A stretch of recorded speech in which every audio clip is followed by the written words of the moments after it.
Hello, everyone. I'm Rania Khalek, and this is Dispatches. I've chosen to wade into the COVID-19 debate because, well, I can't take it anymore. Anti-scientific conspiracy theories based on ideology in the absence of any evidence are spreading, not just among QAnon and the right-wing lunatics we like to vilify, but even among some segments of the left. There's no better expert to address this issue from a Marxist point of view than Rob Wallace. Rob is an evolutionary epidemiologist at the Agroecology and Rural Economics Research Corps, based in St. Paul. He's also co-author of Clear-Cutting Disease Control, Capital-Led Deforestation, Public Health Austerity, and Vector-Borne Infection, and more recently, Dead Epidemiologists on the Origins of COVID-19. He's also consulted with the Food and Agriculture Organization and the Centers for Disease Control and Prevention. Most importantly, Rob was an early Cassandra of sorts, warning about the risk of such pandemics long before they were a concern in the mainstream. Rob, welcome. Thank you very much. It's a pleasure to be here.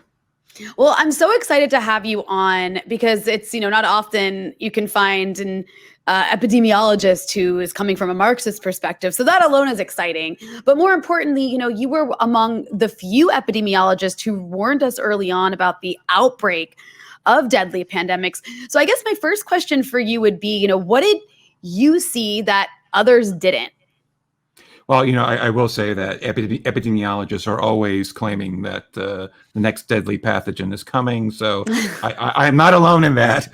However, what I may have gotten different is that I was able to be myself and my group are able to look upon the changing nature of how agriculture is done globally, and the expanding land grabbing that's going on around the world that's cutting into the forests, in which many of the new pathogens are emerging out of.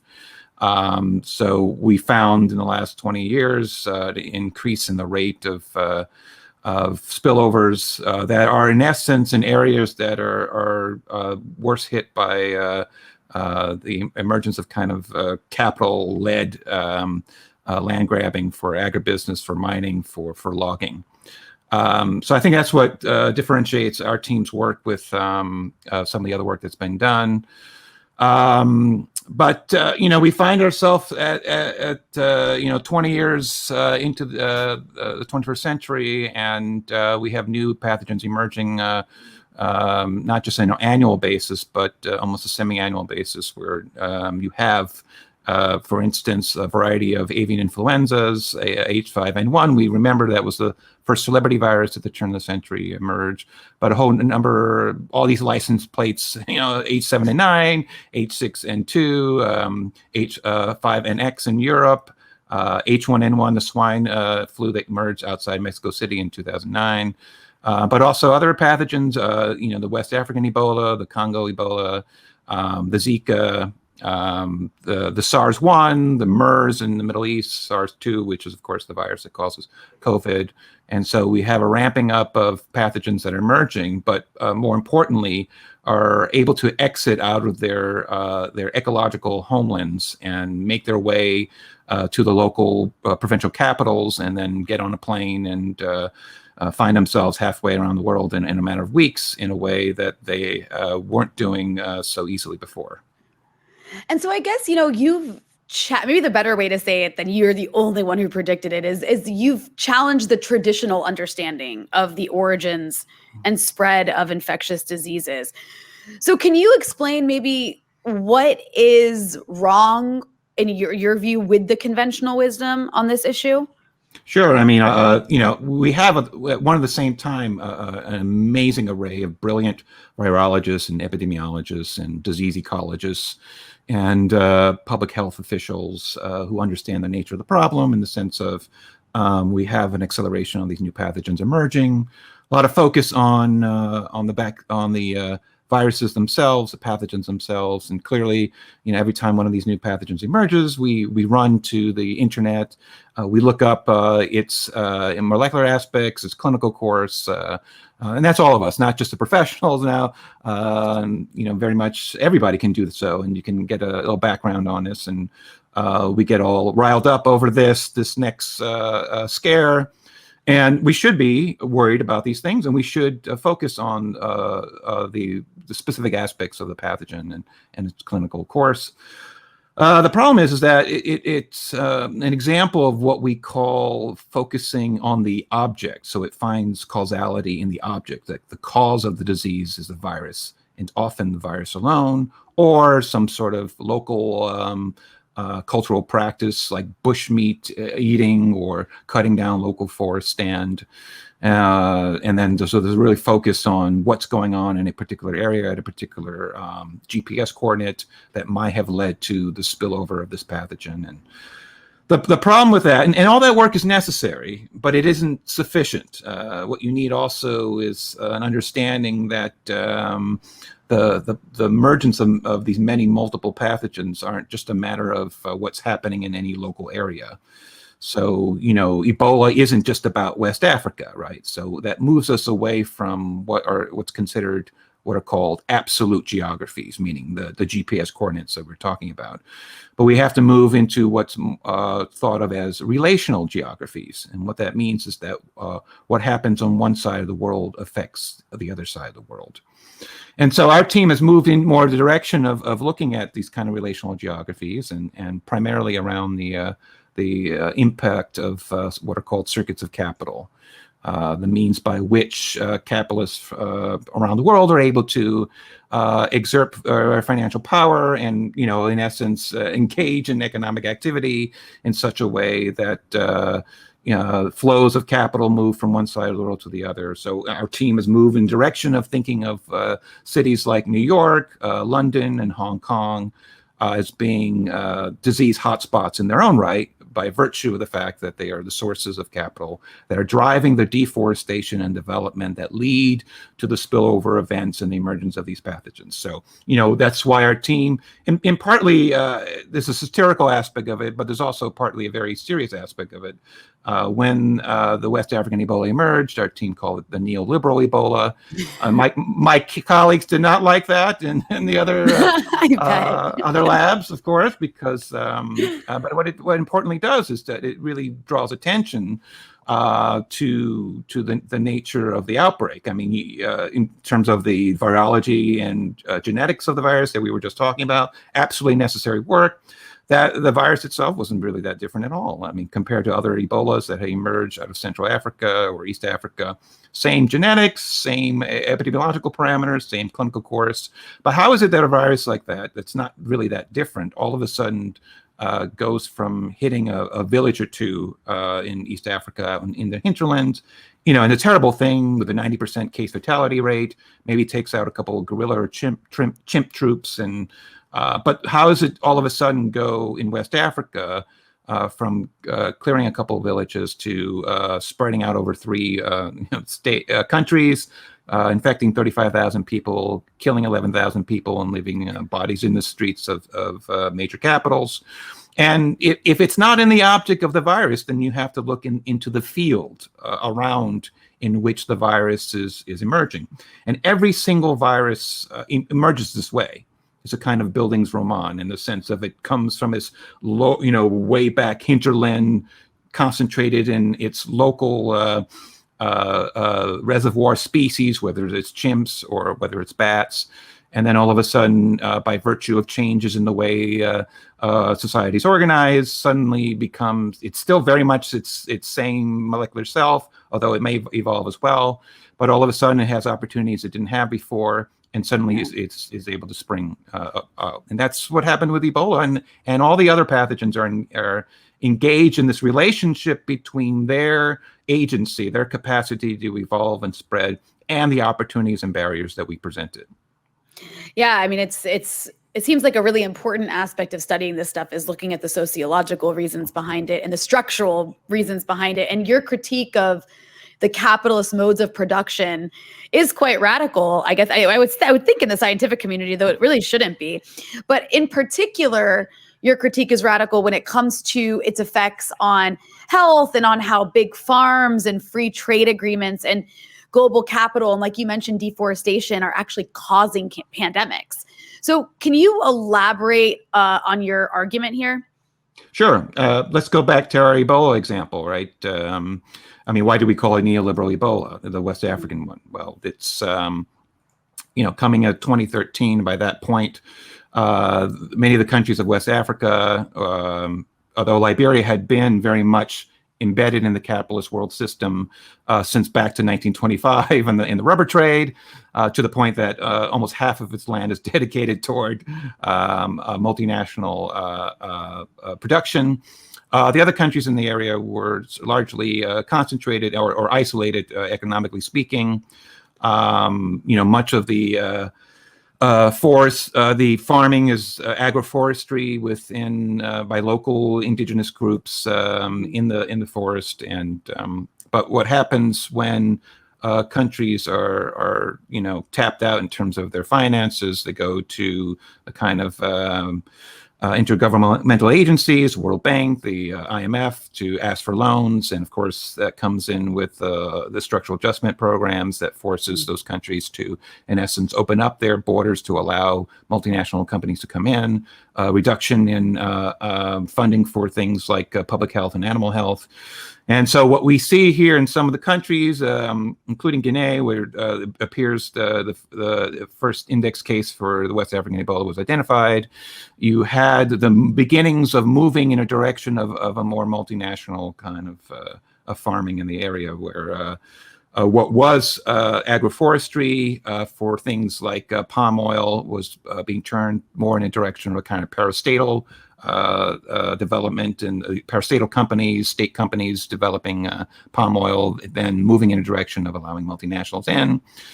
And the ecology of forests is very complex. I don't know if you've ever been one, but you step around, it's very confusing. Yeah. It's so much going on, and in a beautiful way. And it's also, not that the forests are doing this for our benefit. It's an emergent epiphenomenon in terms of that's how nature is operating in terms of how they emerges. Of course, humanity has much to do with that as well, in terms of whether or not we allow that to happen or not. And local indigenous groups often rely on the kind of biodiversity to live and prosper and socially reproduce themselves generation after generation. And that complexity acts as a buffer against the emergence of the deadliest pathogens. Because if the pathogen's in a host, it's really hard to line up a whole bunch of hosts one after the other if most of the other animals you meet up in the forest are other species. So in other words, there's the immunological fire breaks that are built into the ecological complexity of forests. Well, what happens when you wipe that out? You basically, and that's what neoliberal development's all about, letting multinationals in. Many a capitalist despises forests because they're just sitting there and they're not making money. If you really want a good forest, you have to have a whole piles of lumber there ready to be shipped out. That's a real working forest, right? In their eyes. So you've got once you start clear cutting forests, then that basically reduces the complexity of forests. Most of the host reservoir species that are hosting these pathogens, some of them will die out, but not all of them. Some species are actually quite adept at responding to these the changes. So many of the frugivore, fruit-eating bats and the insectivore bats, the bats that eat insect in the area, are behaviorally plastic. They change their mind. They're not going to go, oh, we're just going to roll over and die now. No, they change their behavior. So many of them fly to now these new plantations. The oil palm plantations are wonderful places to go to. So for a bat, there's no competitors, there's no predators. There's a lot of space between your foraging site and your roosting sites. And then also increasing the interface between these bats and the humans that are tending these plantations and the new livestock that are into the forest. The workers themselves, they've been, it's kind of very early Marx England of the land grabs, the proletarianization of locals. So what's happening in West Africa happened in England and in countries elsewhere hundreds of years ago. But it's the same old story of the kind of land grabbing and the encircling lands, the proletarianization of people there who were able to previously at least do subsistence farming, but also kind of local market development. But now they are forced to either work for multinationals or parastatal companies and or travel to local cities to get into the labor market and take on the wage labor in order to pay for things in a way that they didn't have to do before. Come the ag season, however, many of them will circle back to help out with family plots that are still available. So in other words, we have this kind of cycle migration between the forest edge and the major cities. So anything that emerges out of these plantation plops over into the local workers who are helping ship some of the produce into the major cities, or themselves are migrating between the city and the hinterland as a way of being able to socially survive. Right. So there, you've got your straight shot between, and your production circuit there between the forest and the city. And so anything that emerges quickly makes its way through the peri-urban landscape and the local capital, and then onto the tightened and widespread global travel and trade networks. So something that emerges in the sub-Saharan Africa or in central China, all of a sudden is to be somewhat dark humor, end up having martinis on a Miami beach in a couple weeks, right? So it's a terrible, hideous, too true, awful actually. Thing. Yeah, so pretty accurate. So that's the general model our team has converged on. And just one final point about it is that it really helps explain all the different types of pathogens that we were just describing. So something like Ebola emerges out of the deep forest. Something like the avian and swine influenzas are emerging off, many of them emerging off industrial livestock and poultry farms outside major cities. So they're closer to the city. And then some of these pathogens are emerging along the circuit of production. Zika comes to mind, largely a urban phenomenon, but also it has a relationship with other pathogens like dengue that increase its impact in such a way that the various pathogens are speaking to each other in a way that broadcasts each other in a terrible way. So all these things are happening along that peri-urban circuit. And so there you have a kind of geographical and sociological explanation for the totality of all these different types of pathogens and how they emerge and as their relationship to the kind of growing capitalization of agriculture and logging and mining. So all that said, how has capitalism reacted to the pandemic? Was it a threat? Because it did, unlike these other viruses, this one in particular, COVID, really shut down the world in a unprecedented way, at least I think in our lifetimes. So was it a threat to capitalism? Was it an opportunity? Or, and I think I'm being too optimistic here, but was it an impetus for change? The answer is yes. Okay. So all those things. Well, here's what's been going on. It really takes us back. Let's go 500 years with the emergence of European-led capitalism and the colonial enterprise going around the world. Mm-hmm. The objective was to, in essence, grab resources in the global south, enslave people there for their labor. So you're grabbing land and labor, and you're, in essence, all the damage that comes out of that is to be concentrated along the equator.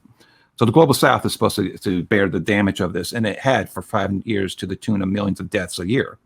Right. And the global north, took all those resources. So you have 20% of the world's population still today using 80% of the resources. That still goes on. But the damage has gotten to the point where it's moved away from being locally concentrated to being broadcast everywhere. Some of the philosophers, Timothy Morton among them, have talked about hyper objects, meaning you have events and dangers that are everywhere all at once. Climate change is an obvious example of that, and the pandemics are another. So we've arrived at a moment where the damage of the 500 years that can no longer be merely concentrated along the equator and in the global south. It's now everywhere all at once. And all of a sudden, this seems to be a bit of a shock. This is supposed to be, the damage and the death is supposed to be only carried on by primarily Black and brown people elsewhere. And to be suddenly be footed with the bill is something of a shock for much of the political class in the global north that is, trying to run the world in a way that benefits their bourgeois benefactors. Mm-hmm. So there's a shock of it. But the other yes is that, the capitalism exhibits an extraordinary capacity to adjust to, including to the dangers and damages of its own making. And it is trying to, in essence, trying to react in a way that basically puts the damage back on the global south. And I know we're going to talk a little bit more about vaccines, but that's exactly what's going on now, right? So, and we'll get into the details in short course, but, you got 5.5 billion vaccine doses that's been administered, 80% administered in rich countries and middle income classes countries. So that model continues, and that the expectation both at the global level and within countries is that much of the political class and their more affluent clientele are going to skirt through this global hyper object, this global danger, by imposing the damage on those within country and at the global level along the equator as a way of skirting through this. So they are prepared to do this. They, this is not, these people are, in my view, and I don't mean in a medical term, but they are sociopaths. They are, it doesn't matter how well they dress or how well they look or how well they speak or any of these things. It doesn't matter who showed up at the Met Gala in New York the other day. It's not about any of those things. It's in the end, it's not about manners. It's not about persona. It's not about Trump or how Biden's different from him. We're talking about these structural kind of impositions that are baked into the cake of where we are as a world system. And a lot of these processes have a momentum that stretch back several hundred years that are continuing, although all those things are important, the personas and all those things are important. But I'm just saying that there's these other things going on as well that I would say, other than myself and a few other epidemiologists, is almost never actually brought into any discussion of the repeated emergence of these pathogens. That's actually frightening because, of course, you would need to actually talk about these things in order to really prevent them. And we can get, into that in a bit. But and also just to your vaccine point, I mean, yeah, it is astonishing that now they're talking about getting boosters in the global north, whereas, I'm in Lebanon right now, and I know people who still haven't even gotten a vaccine appointment, right? Like I think it's one of the luckier countries actually in terms of developing countries that have had access to vaccines. But we'll get it. We can get back into that in a bit, but I just wanted to play devil's advocate for a moment, right? Because this is what a capitalist might say. They might say, how can you blame capitalism for this pandemic if many, famous pandemics in the past preceded capitalism and then the capitalist age? Right. And boy, do I love to hear more capitalist talking points. As if I don't hear them every day, all the time on just about any channel. That's so terrible. Yeah. I mean, that is an old argument. I have a blog post, I think, from 2009 that addresses this thing. It has to do with a difference in historicism, and that, much as we have changes in our history we don't play around with, just because we all go to war for oil in this era doesn't mean that the Romans couldn't possibly have gone to war because they weren't using oil, right? Things change, history changes, and the pathogens change in response to these things. And it isn't that the pandemics didn't happen before. It's just that capitalism is presently in a position to engage in a kind of alienation of land and labor that has increased the traffic by which these pathogens are emerging. And it was 100 years since the last really terrible pandemic. The 1918 influenza. But it's nobody. It doesn't matter where position they are, whether they're like me or they're very much part of an establishment science. Nobody ever is going to pretend that it's going to be another 100 years so this thing it's going to happen again. I mean, if you look back at SARS, we have SARS-1, 2002. We have MERS, I think 2012, and then we have SARS-2 in 2019. And those are the three major deadly ones. We also had like 4 or 5 others coronaviruses that emerged and spilled over into humans that weren't that deadly, but were identified. So we are in like only 18 years, subjected to a barrage of 3 major SARS that almost, 2 of them almost went pandemic, killing thousands of people, and one of them obviously did. And so we have increased the rate and the diversity of pathogens that are emerging and are being able to get up onto our global travel networks in such a way that, yes, capitalism does have very much to do this. It's not disconnected from human development, but it is a new stage in the means by which humanity is socially reproducing itself. And in fact, as this is part of the sociopathy of the people involved, because they have, in essence, they have exited the planet. I mean, this is what's called the metabolic rift, the rift between how ecologies and economies are connected. Ecologies and economies have been disconnected from each other in such a way that capitalist economy is driven by profit motive and margins in a way that the damage that accrues upon ecologies and local peoples is to be left behind and divorced from the ways and means by which we live our lives. But we're getting to the point where astronauts who go repeatedly into space look upon the Earth and see major changes in terms of what forest is still available. And so it is truly profound, and it gets to H. Bruce Franklin's point that people like Zizek and Jameson stole, and it's a good line to steal, but it's gotten to the point that it's harder to imagine the end of capitalism than the imagine the end of the world. And so you have, That's frightening, it is frightening. And so when we see people, I look upon, Elon Musk, and he puts a car up into space. It's, there's an aspect of, the what billions of dollars does to an ego, right? And an imaginarium and all that. But there is something quite representative of it, of that. Yes, the capitalists, and you and I are not capitalists. None of us, very few of us actually own capital. Absolutely. Not on this channel. So projecting, putting a car into space is representative that our capitalists who run things have left the planet. They are gone. They have left, and as part of, as a kind of ethos and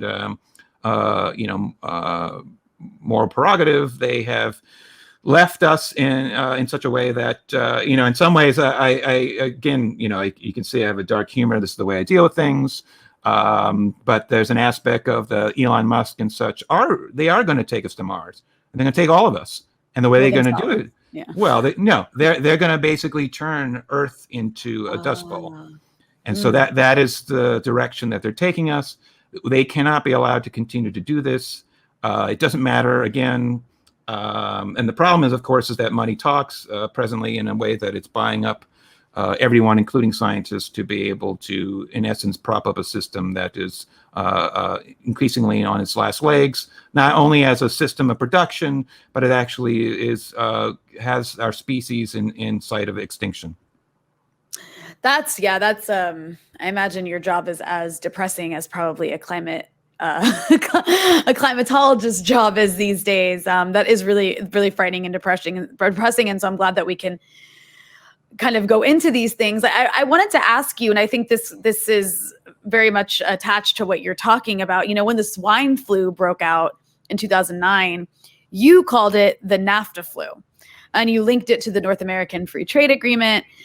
Can you explain to our listeners and viewers what you meant by that? And does this apply to all free trade agreements in general, at least. Yeah, I mean, I owe you a third yes, and just to get us away from the Dr. Doom thing, right? And why don't we we'll press pause on that third yes and get back to it, because it's a good way to end up on a that's much true. That's happier a good point. note. That's a good point. To say that yes, there are ways of getting out of this, and there are people working on it, and but to answer this question, we had swine flu, H1N1 emerge in hog farms outside Mexico City, very much in the model that we discussed about how, the large farms that are out supplying city with meat are also sources of pathogens. This happened in 2009. And, a lot of effort on the part of the Obama administration to make sure that we didn't call it swine flu as a way of protecting the swine industry. So the focus on the kind of license plate H1N1 aspect of it, although that confused things because there's a seasonal influenza of H1N1 as well. But our group went in the other direction. And again, there is an aspect, very much pointing to the kind of importance of the kind of sociological field in which pathogens are emerging out of. And we call it the NAFTA Flu, as you noted, North American Free Trade Agreement that was put in place in 1994, linking the economies of Canada, the U.S., and Mexico. Well, what happened? How does this relate to the emergence of the swine influenza? Well, you have, most countries have trade barriers to protect their domestic industries. And so the swine industry in Mexico was largely a smallholder. And when the barrier came down, in essence, the U.S. Went to war with that domestic hog industry, basically engaged in what's called meat dumping, which is, it's not just about meat. You can do it with all sorts of produce, but you basically sell meat that at prices that lead to losses, but by undercutting the domestic market, you drive the domestic businesses out of business. And so this is what, the variety of American multinationals did. Smithfield comes to mind, but they slammed the Mexican market, meat dumped. And the Mexican domestic producers are in a bind. They could do one or two things. Either they could just say, I'm done, sell off the farms to the multinationals that are now moving in, including Smithfield, or they can consolidate with their neighbors, as has happened in the U.S. over the last 40, 50 years, and make these large farms and at least these mid-range agribusiness that can compete with the multinationals and their subsidiaries that are moving in. And this is what happened. So by coming in on the turn of the century, how hog was raised in Mexico is very different. It's very much more in the American model. So you have thousands of hog, all genetically the same, very much limited number of breeds, all of them raised in short order, 22 weeks of growth before they're slaughtered. For raised for, yes, domestic consumption, but also for export. And so if you look at some of the Google maps, if you want, you can look around Mexico City further out. You'll see all these, very large, farms that are more dedicated to that kind of production. So this had a profound effect on the pathogen itself. And if you look at H1N1, the influenza genome is segmented. It's like different pieces. We have chromosomes, like that's that kind of version of that. And when you have two different types of influenza combined in the same body, they kind of sometimes will trade those genomic pieces like card players on a Saturday night. So you have all this kind of increase in the variety of the pathogens that develop out of that. And so this is what's been going on as exports have exploded post-World War II, and especially from the 90s on. When the livestock revolution, that's the kind of the things I was just talking about, the reducing the number of producers, increasing the kind of vertical integration that many of the companies are doing, owning all parts of the supply line, the kind of multinationalism involved.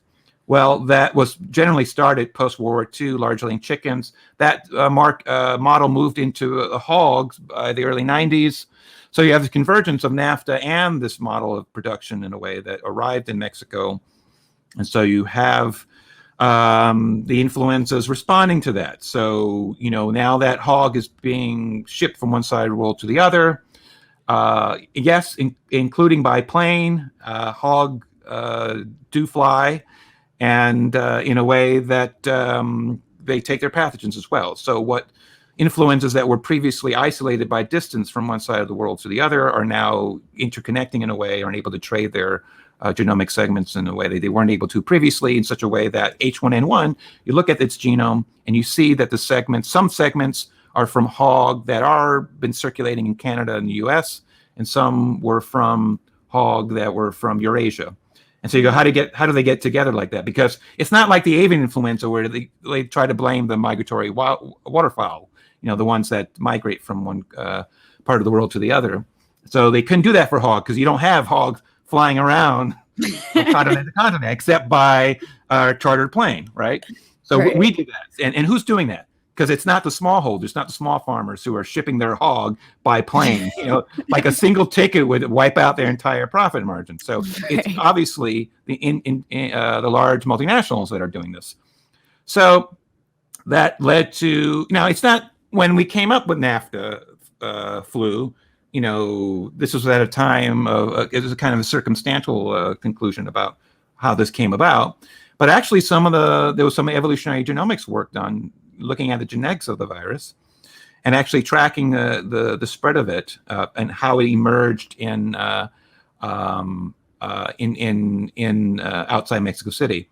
Martha Nelson's team of phylogeographers first looked at all the hog segments, all the genetic segments, all the sequences for all the hog influenzas, and they found that China was not a source of influenza on the world stage, in part because at the time all their hog was consumed domestically.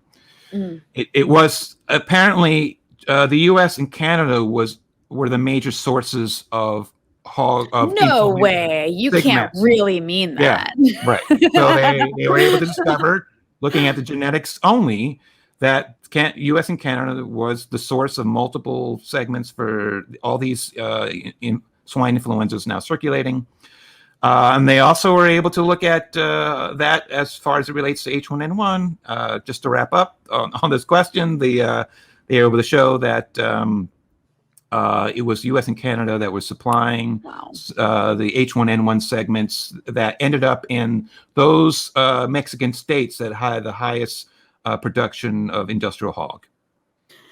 I do actually want to get to talking to you a bit about the attempt to kind of displace blame for the entire pandemic on China. But first, I want to get into the issue of vaccines because, we've been living with coronavirus since early 2020, and we assumed that once vaccines came out, it would be over. And I think there was kind of a time period, at least for me, and I think a lot of other people, maybe 3 or 4 months ago, when we were like, oh my God, I think this is it. It's over. Like it was, everything felt like, we don't really have to wear masks anymore. But now it appears like we have to live with this virus for the foreseeable future with these new variants and breakthrough cases. And as well as this kind of, this growing, I think, at least in the American context, this anti-vaccine movement. So, I guess my first question for you would be, are vaccines actually the solution for dealing with this virus? And then we can kind of get into some of the other issues around it. I don't know how many curse words I want to use at this point. Like, it's just like so obscene what's been going on and all the terrible thinking as you started off at the top from left to right. I mean, it's a total S show at this point. And to wade through it, I've taken not to post so much on social media, taking down each of these points because every day is another truckload of BS about all this. Right. So I'll try to make this brief and just say that, vaccines work in the sense of they offered what's called disease immunity, meaning if you get vaccinated using these, more than likely you will not be killed by COVID. That's a kind of good thing, and you should do that. Here in the U.S. in June, 99% of the people who died from COVID were unvaccinated. So do us all a favor, do your family a favor, do yourself a favor, get vaccinated so you don't die from COVID, right? This is what we do. Okay. Now, why is that? Why is it not happening? I mean, if we have the silver bullet, why cannot we defeat everything, right? Well, the reason is because all the terrible things that went in beforehand, and it's not just a Trump thing, but he totally f things up in a really terrible way, right? I mean, he by virtue of the failure to do anything about COVID-19, he put basically 500,000 Americans in the ground. Right. And it's remarkable that then subsequently over 70 million Americans voted for him in the subsequent election. So this really speaks to the state of things here in the U.S. Right. But the problem is that there were all sorts of non-pharmaceutical things we could have done that would have stopped the virus. And countries around the world have done that in a very, very different countries. China, Vietnam, New Zealand, Iceland. In the early days of the outbreak, Uruguay. In the later days, now Panama, they are engaged in the kind of a variety of interventions at a time that blocked and stopped their outbreaks cold without a vaccine. So you have things, yes, you have stay-at-home orders, but they also pay people to stay home. So you don't have black and brown people getting on the train in New York City to go to work because they got to pay their bills and therefore keeping the infections going. So you just stay home. We wait it out for a couple months. It's going to suck like hell. It's not fun. But you also check up on people. So you have these community health workers, brigades of them going from house to house, seeing how people are, what are their needs. And this is stuff that goes back to the government of London in the plague of the 1550s had it better down than the U.S. did during COVID-19. But you have other things. There's what's called Tetris, testing, tracing, and isolation. And countries engaged that hardcore in a way that they were able to isolate people who happened to be tested infected, and in a way that allowed everybody else to continue about their day. Everybody wear masks, a whole thing. So it's part and parcel of what's called the Swiss cheese model of intervention, where you do one intervention, it's got some holes in it, so it's not quite enough. Oh, let's put another layer of cheese on it. That's a different intervention. It has holes too, but the holes are in a different spot. And if you do enough of these interventions, then all the holes are covered. But that requires engaging in an understanding of what public health is about. And here in the U.S. and in less so Great Britain, but other than the neoliberal countries have largely abandoned public health as an idea for the last 40 years. So it's not about when Trump is elected, all went to hell. It was going to hell 40 years ago when, in essence, neoliberalism decided to divest out of public health, turn the medical interventions into your personal relationship between you and your doctor, and to make sure that you can bill. Every minute is billable, of course, in the room with your doctor, so you can make money off this hardcore. But public health, you can't do that. A community health worker is going to knock on your door and say, "How are you doing today? Just want to make sure you're okay. And by the way, I'm going to have to slip this bill underneath your door for the 30 seconds I talk to you." No, that's not what public health is. It's part of the larger infrastructure by which society is able to survive and socially reproduce itself. So okay. Yeah, sorry, go ahead. No, I was just going to say, and maybe having that lack of public health investment and infrastructure there is possibly related to why some people are so hesitant to buy into it. That's exactly right, because the hesitancy, the conspiracy theories, these are all markers of the state of things. That's not rebellion. They're symptoms.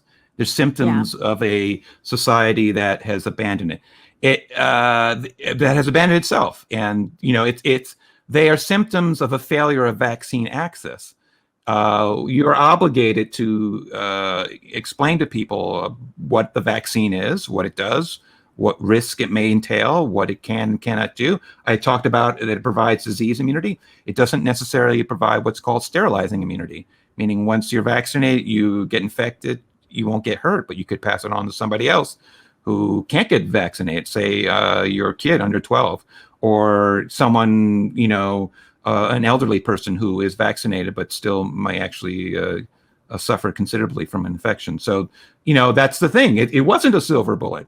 It never was. It was always known from the early 2020, and this is where the Bidens and the liberal, March for Science people get it all wrong, because it was always known that this was only going to be one layer of the Swiss cheese thing that had holes in it. It was never to be something that was going to be a cure-all. And yet, when Biden came into office, what did they do? Come May, CDC decides, hey, take your mask off if you've been... that was so dumb. Yeah, even at the time thought that was dumb. Well, yes, it was dumb. It was, in fact, as malicious as anything that Trump did. And it's put several thousand people on the ground and will continue to do so. And CDC and Fauci and Biden must take a responsibility for that. They are are they as terrible as Trump? Are we going to argue over, which leader is less of a killer than the other? I mean, are we down to that? Is that?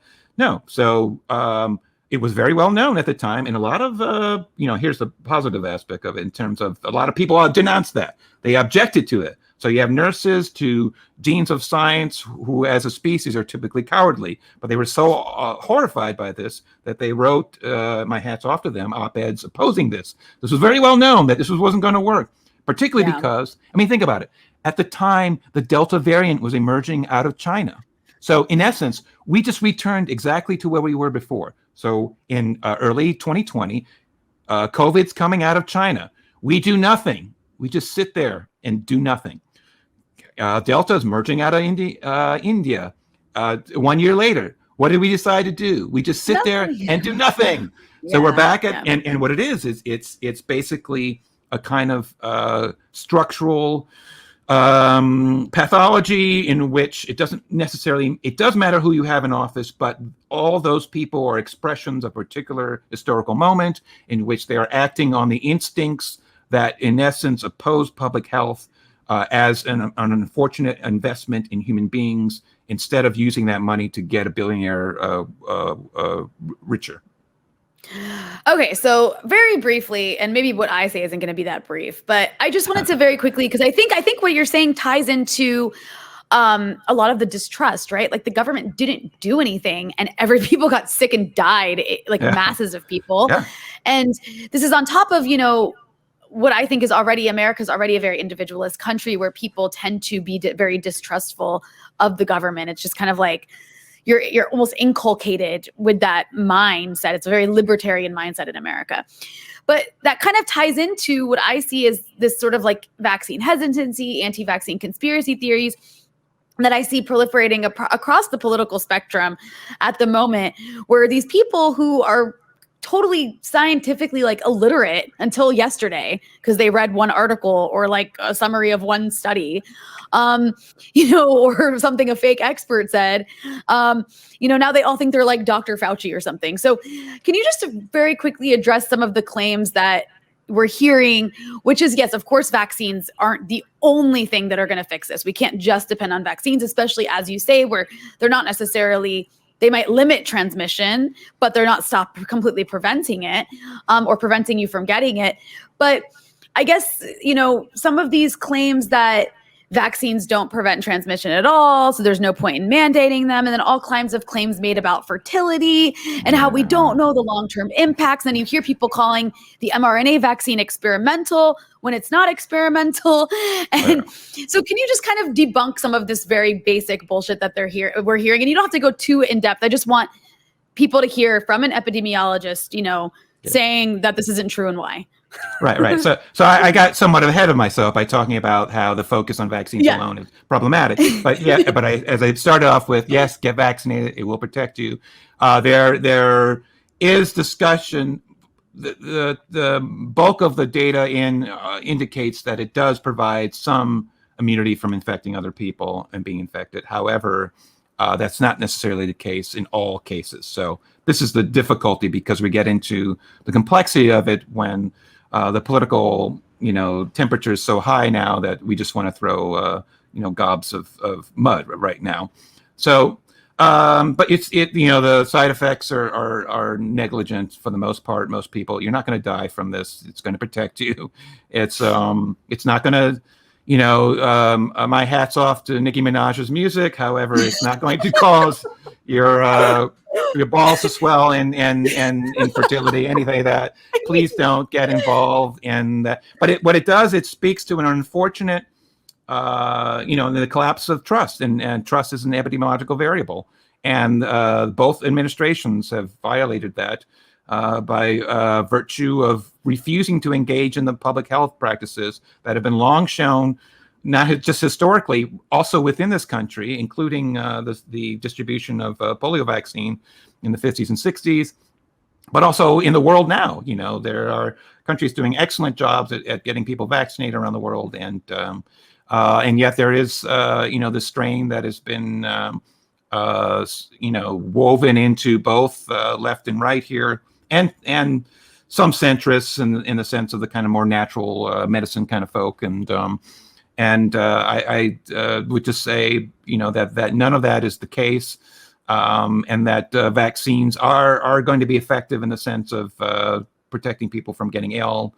And it does matter, whether or not you're vaccinated and well, because if you're ill, you might be in a position to infect other people with a greater inoculant of the pathogen that subsequently hurts someone worse than if you just subsequently passed on a strain or inoculant that is somewhat attenuated by your vaccination. So, there does seem, like I was mentioning earlier, there seems to be this obsession in the US with individual liberty, which is like this national religion in America, along with the profit motive, which is a lot of why we have the problem we have right now. At what point do you think public health and the good of people as a whole supersedes that sort of American notion of freedom and individual rights? And I guess that's me going into the question of, do you think vaccines should be not only universal but mandatory? Where do you stand on that? They are universal, and they are mandatory. I mean, every single one of the people who is complaining about the COVID vaccine was mandated to have all these vaccines when they went to school. And we can't pretend that they were just around. I mean, the MMR one came into the 50s and 60s. I mean, it was it's a very fairly recent thing, and it's for mumps and measles and rubella. So, all these things. And these people are alive today by virtue of these vaccines to complain about the vaccine they don't want. They, look, I can go to, I have posted on this, and I've gone to town on this vantage point. I don't want to make it an aspect of bashing anybody on that count, because the failure of trust is a failure of governance, and it's a failure of along all sorts of jurisdictions. And I think scoring hits on people who aren't vaccinated, some of whom have not been able to get to a vaccine place, and in part because the non-pharmaceutical networks and interventions that we didn't put in place were also needed to put in the vaccine. So if you're unable, I had compensatory fantasies at the early part of the outbreak, that what Trump would do was that he was going to mail out a box of masks to every home in America, and we would hire celebrities to come up with a song for each month that would be the song for the month for us to celebrate the shipping of the masks. And Kanye could do something about masks, and it would be a funny thing that we would all enjoy. And some of these songs will be awful, and we'll enjoy them. Some of them will be amazing. But the whole point is a whole culture of public health that extends beyond merely tattling on people, or tisting them, or berating them, or bashing them, or anything. I'm not the only one on this point. There's a disease ecologist by the name of Marius Gilbert in Belgium. He's a colleague, but he became something of a celebrity in Belgium by virtue of his TV appearances. He was very good at talking to people, but recently came out with a book. He also basically argued that we should not be in the business of bashing people who do not vaccinate at this point. It has to be a conversation, and this is the kind of conversation that should have been happening over the course of 6 months, over a year, even if it's in a country that is individualistic. At the same time, we're all still doing things and we don't even think about it. You put on your seatbelt. Is it because you have to, or you're used to doing it? You put on your headlights. It's not just about seeing you in the dark of the road, but also to help other people not get killed and run into you. So despite people's individualistic ethos in their day-to-day practice, they do care about people. And that's the hard thing, because, am I interested in talking to a fascist? No, I have no interest in having that conversation. However, there's an old leftist line that if you don't talk to the worker, the fascist will. So if you're not in the business of talking to people who don't necessarily agree, including people who on this point are, say, opposed to vaccines or something, you have to start the conversation and build a trust. But that should have been something that a sane government interested in the well-being of its own people, which weirdly countries around the world seem to have. Very different countries. Like, you can object to what's going on in China, you can object to what's going on in New Zealand, but some weird thing, they kind of think that the well-being of their people is important enough to actually put the kibosh on this outbreak so people can go back. I see pictures a year ago, pictures of Kiwis, New Zealanders, going to rugby games without masks because they didn't have to. Not because they were normal lives. Right. Not because they were like, fuck you, the government. They were like, I don't have to. Or what about in Wuhan? They had raves in Wuhan where people were hanging out doing their thing. I want us to be able to do that. And I suppose we have, but without dealing with the virus that so far has killed over 500,000 Americans and likely to kill several 100,000 more, because we can't get our act together as a country and decide that public health is something that we need to do to allow us to go back to the concerts and all the other things we wanted to do before. However, all the problems we were having before the outbreak. Yeah, and I think you make a really good point, especially about it being the responsibility of the state, because, I think that even with something like as simple as the polio vaccine in like really rural areas of like Afghanistan and Pakistan, you can't just go in and give people the vaccine. You have to there's and international NGOs that work on rolling out like an entire educational community project to help people understand what this is, why you need it, and convince them to get it. And that hasn't really happened in the US. I mean, one thing I will say I was impressed with, because I did get vaccinated in the US earlier this year, was it's like the most socialist thing I've ever experienced in the US. It was free. And I just went there and I got a vaccine. It was super easy. Everyone was really happy to give me the vaccine.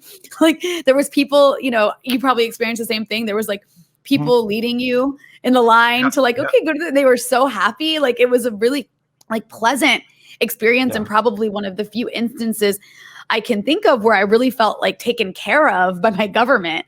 So it has been really odd to see this bizarre backlash, not from the people I expect to see it from, but maybe certain segments of the left where I'm this is we should be embracing this. This is a good thing. But of course, naturally, I think one of the reasons that, at least on the left, that people are getting angry about the vaccine, for better or for worse, but is naturally as leftists, we're supposed to be skeptical of the pharmaceutical industry and opposed to its monopoly power. Yeah. So I guess my question for you would be, how do we as leftists deal with the fact that the pharmaceutical industry is the one that has the infrastructure to really rapidly produce these vaccines, even if they're motivated by profit and not public good, but at the same time, they are making a massive profit.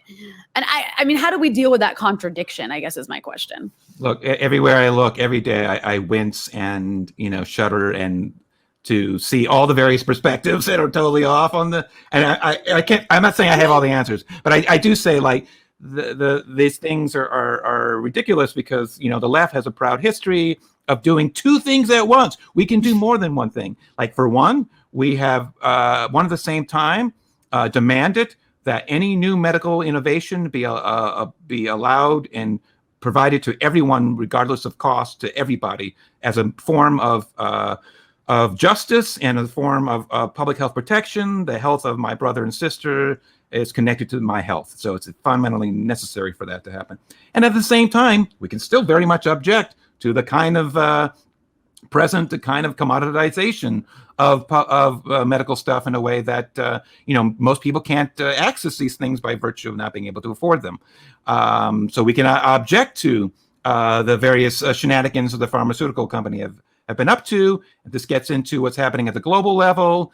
The WHO in the early days of 2020 basically proposed and started building a platform for an open medicine that allowed that anybody anywhere could share data in a way that would allow us to develop vaccines and in essence move toward basically open licensing so that vaccines could be produced out of all countries that have the facilities for doing so. What happens? Well, Gates comes in, Bill Gates and his buddies over in the pharmaceutical industry came in, put a kibosh on it in a way that in essence forced in a new system in a way that the COVAX system that's in place is in essence organized around intellectual property rights in such a way that ostensibly they were supposed to supply 20% of the poorest country, 20% of population of the poorest countries with vaccines. That didn't go anywhere because in essence the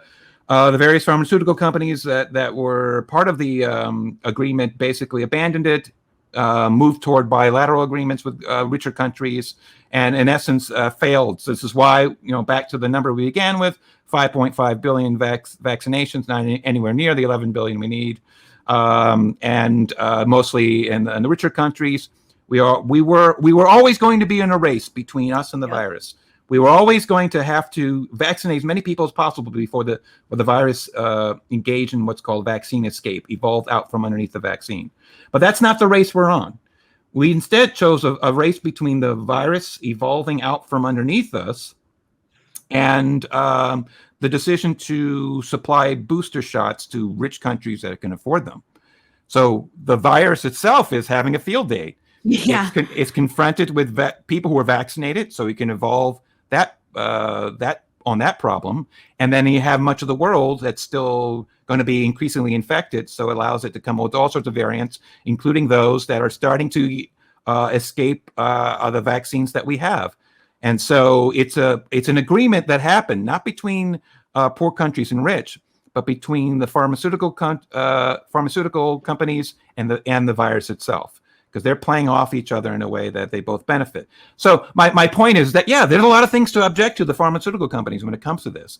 And it doesn't mean that because you want people to be vaccinated, therefore you support the pharmaceutical companies. Much of the R&D that went into that work was supplied and paid for by people's governments around the world. So this is the typical problem of private companies privatizing research that was paid for by the not just the American people, but people from around the world by taxes and such.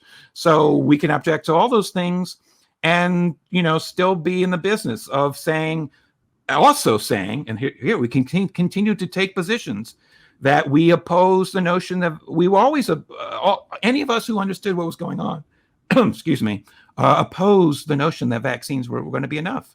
And because we knew the public health needed to be continued on into these other directions of the Tetris interventions that we talked about. All those things were necessary so we could get a nice Swiss cheese sandwich, bite into it, and go to the rave, because now we're done with this.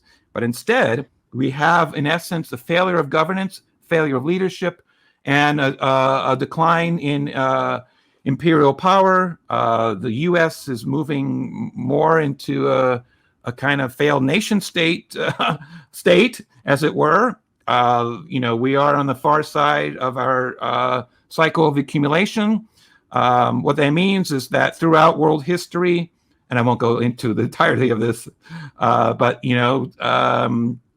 capitalist empires go through this cycle of accumulation. On the front end, they turn money into capital and they build imperial infrastructure, including public health. And when they start to fall apart, whether it's an Italian city-state, whether it's the Spaniards, whether it's the Dutch or the Brits or now us, on the far end of it, we start turning capital back into money.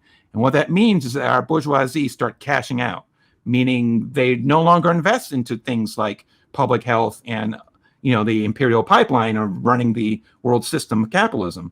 We are now cashing out and the rich are scrambling to basically get what they can and leave the rest of us in the lurch.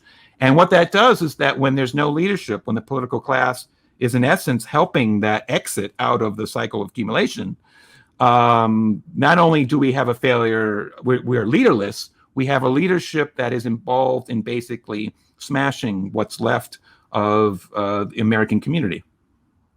Yeah, I mean, that is the bigger scandal to me. That, and of course, what you mentioned about this, really denying a huge portion of the world access to these vaccines just so a few companies can profit. Like, that's the real scandal here. Yeah. And you mentioned the variants. Like, that's how you have this recipe for new variants to emerge, when you have like a portion who's vaccinated and a portion who's not. And it's just a complete disaster in the making. But, I know you have, I've taken up a lot of your time. I do have a couple more questions, I promise. I very quickly wanted to touch on the issue of shifting blame. Because, one of the ways that the US elites, at least, have tried to shift blame for this pandemic is to put it on China, especially with, the lab leak theory, which, anything's possible, of course. But you've actually, written about this, of the origins of COVID-19. I'm curious, are there known cases of pandemics caused by labs and something leaking from a lab? And from that, what's your view of that 2020 lab leak theory? Yeah, there have been. 1977, influenza leaked out of a Soviet lab that went pandemic. It wasn't that deadly, but, it does happen. And in fact, Laurie Garrett, another kind of mainstream journalist and establishment scientists at Yale and Harvard, have been warning about this for years. There's a Princeton 2013 Princeton study that mapped out all the new BSL biosafety labs 3 and 4. Those are labs that deal with the most dangerous pathogens that have been built since 9/11 and H5N1. They run into the thousands around the world. So a rare event like a lab leak, given that amount of opportunity, bends toward the inevitable. So, as a larger theory of danger, it is certainly a respectable position. And of course, as I've written, a lot of the people, some of the personas involved, not only at the Wuhan Institute for Virology, but the Eco Health Alliance here in New York City, were involved in kind of gain-of-function studies, first in the US, and then upon the moratorium on gain-of-function studies, meaning allowing a virus to evolve its solutions in the lab. You don't want to do that, because along with figuring out how to infect this plate of cells that you're looking at, the pathogens are also working how to escape the lab. So you don't want to do that. So I don't usually say this, but the Obama administration were quite wise in putting a moratorium on those things. And yet, it was greatly suspected that Eco Health Alliance continued doing this kind of work with Wuhan scientists, and they did. I mean, there's an Intercept article recently describing exactly this, and I'm not surprised by it. The question of, is that the source? I'm more of a proponent of what's called the field hypothesis. I think that there are a hell of a lot more coronaviruses circulating in Central and South China in a way that gives it many more opportunities to be able to spill over into local wildlife, local wild foods, local laborers. China is on its own cycle of accumulation, moving up. They went on the BRICS model, Brazil, Russia, India, China, South Africa model of capitalist development. Decided to develop on their own. They pulled millions of people out of poverty. They also left millions behind, but they decided to use their own natural resources to do so. So there's a lot more interface between bats who are hosts for coronaviruses, much in the way we described for Ebola early in the interview. So you have a lot more chances for these spillover events. The evolutionary genomics of the virus bends toward the more field hypothesis. Some of the work indicates that in all likelihood, you had the Wuhan strain circulating in southern China for years, in humans for years, before it emerged in Wuhan. So in other words, we have competing hypotheses. We have data accumulating in favor of both. Wow, this is thirsty work. Give me a second. I have had you going for like over an hour, so it's only fair that. So if only for my voice, we'll have to wrap up soon. But to say that, to say that there are competing hypotheses. There are data accumulating for both. We didn't figure. It took 15 years to figure out how SARS-1 emerged. It's only been 21 months since SARS-2 emerged. It's like, chill out, just like, realize that we're still working this out. Could be one or the other. But the thing is, the proponents for both of them are so at each other's throat that they miss the point. That the focus is on this as a way of avoiding conversation about the economic drivers that led to the emergence of multiple deadly pathogens around the world. So if you focus on the lab thing, why are you building all these labs? To clean up the mess of the economics you refuse to address. And then the field hypothesis also is focusing largely on, local practices that led to the emergence of this, instead of thinking of the relational geographies that we began our conversation with. Yeah.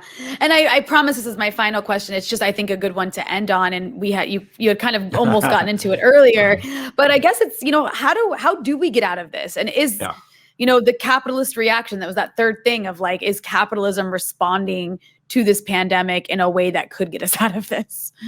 Yeah, we're if you're expecting our various lords and masters at this point to save the day, I don't do that. You have to, in essence, we all need to kind of disconnect that of the Borg of it, as it were, of how this is going down and how to get out of it.